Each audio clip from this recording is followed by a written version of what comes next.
سر اب ایک آخری سوال میرا، پھر شاید ایک دو چیزیں پوچھیں گے بس.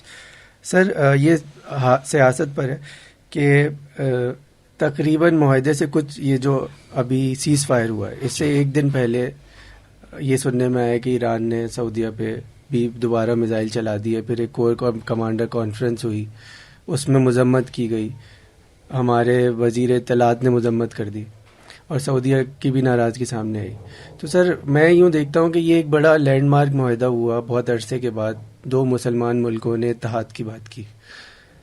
تو اس کو جب سبوتاژ کیا گیا، ہمارا ریئیکشن ٹھیک تھا کہ بس ہم نے مذمت کر دی، آپ کے خیال میں اس پہ کوئی مزید رد عمل بھی آنا چاہیے تھا؟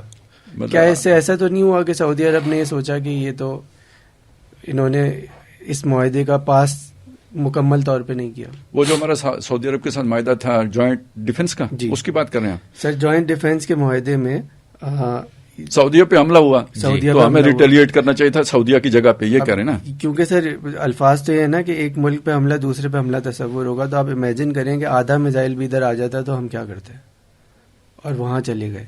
تو کیا اس کے بعد ہمارا ریئیکشن ٹھیک تھا؟ یا اصل میں یہ چیز دیکھیں نا، بہت سارا کچھ دیکھنا پڑتا ہے.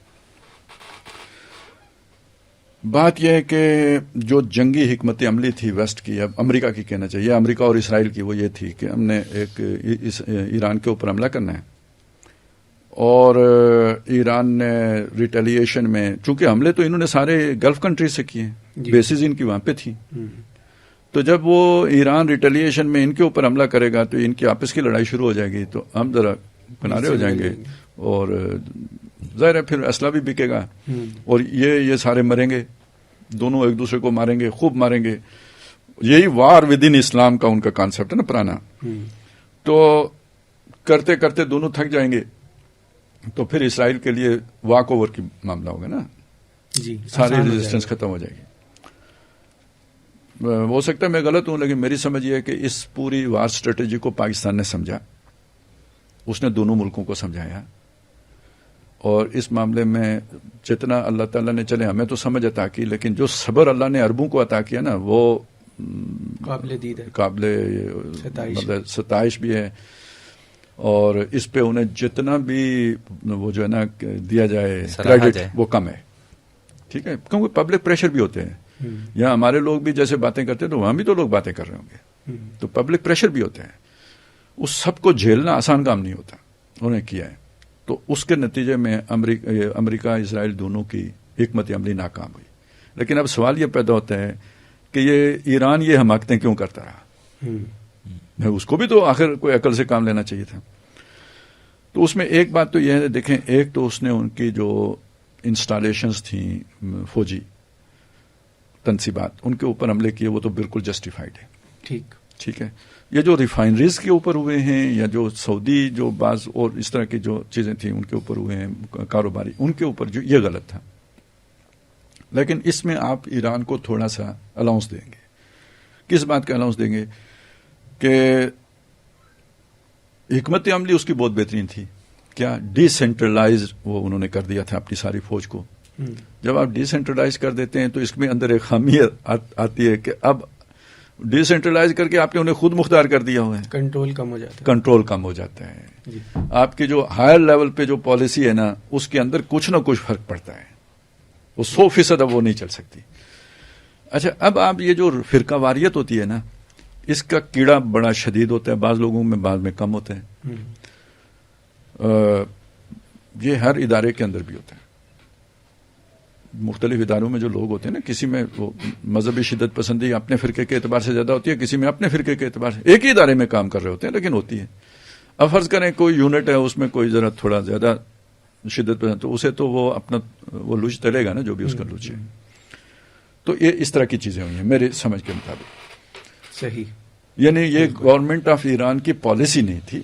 لیکن ظاہر ہے جب گن لے کے بندہ بیٹھا ہوا ہے، یا وہ راکٹ لے کے بیٹھا ہوا ہے، یا میزائل لے کے بیٹھا ہوا ہے، تو اختیار تو بٹن تو اس کے ہاتھ میں ہے، اور اس کی وہ پرسنل سوچ ہے. اور خاص طور پہ ڈی سینٹرلائز نظام ہو تو اس میں آپ اگر یہ پوچھنا شروع کر دیں کہ یہ فائر کیوں کیا، اور پوچھ کے فائر کرنا، تو پھر وہ ڈی سینٹرلائز کدھر رہا ہے؟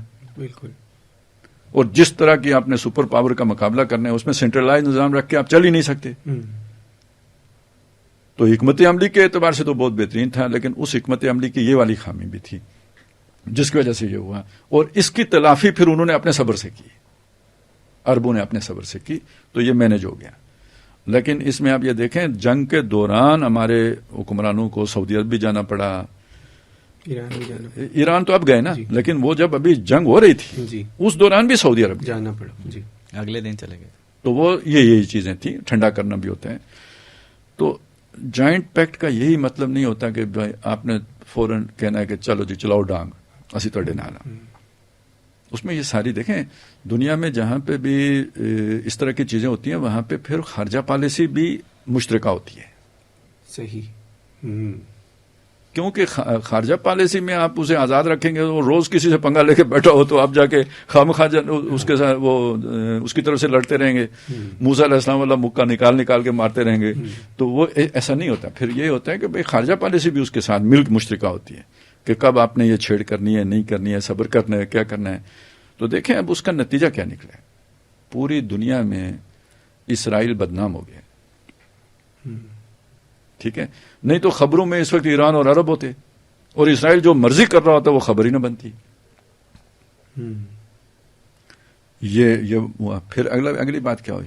اب دیکھیں نقصان اپنی جگہ پہ, لیکن معاہدہ ہونے کا مطلب یہ ہے امریکہ معاہدہ کرنے آ رہا ہے ایران کے ساتھ, اور وہ صدر معاہدہ کرنے آ رہا ہے جس نے پچھلے اپنے ٹینیور میں کیا ہوا معاہدہ پھینک دیا تھا. صحیح. ٹھیک ہے. اور اب وہ جسے وہ کہتا تھا جو ہے نا اسٹریٹ آف ہرمز, اب وہ کہتا ہے اسٹریٹ آف ایران. فرق پڑ گیا نا. یہ آپ کو اس کی سمجھ آ رہی ہے نا. پہلے وہ یورینیم مانگنے آتے تھے, اب وہ ڈسٹ مانگنے آ رہے ہیں. یہ مطلب یہ الفاظ بدل رہے ہیں. اس ڈسٹ کا ترجمہ آپ یورینیم نہ کریں نا. یہ کچھ مطلب اندر خانے پتہ نہیں کیا ڈیل ہوئی ہے, یہ لوگوں کو بتانے کے لیے یہ سارا کچھ ہے. یہ الفاظ بتا رہے ہیں, مجھے نہیں پتا اندر کا, لیکن یہ الفاظوں کی تبدیلی بتا رہی ہے کہ کچھ اندر خانے اور ہیں, بظاہر ہمارے سامنے کچھ چیزیں اور آ رہی ہیں. تو سپر پاور کی چین بول گئی ہے.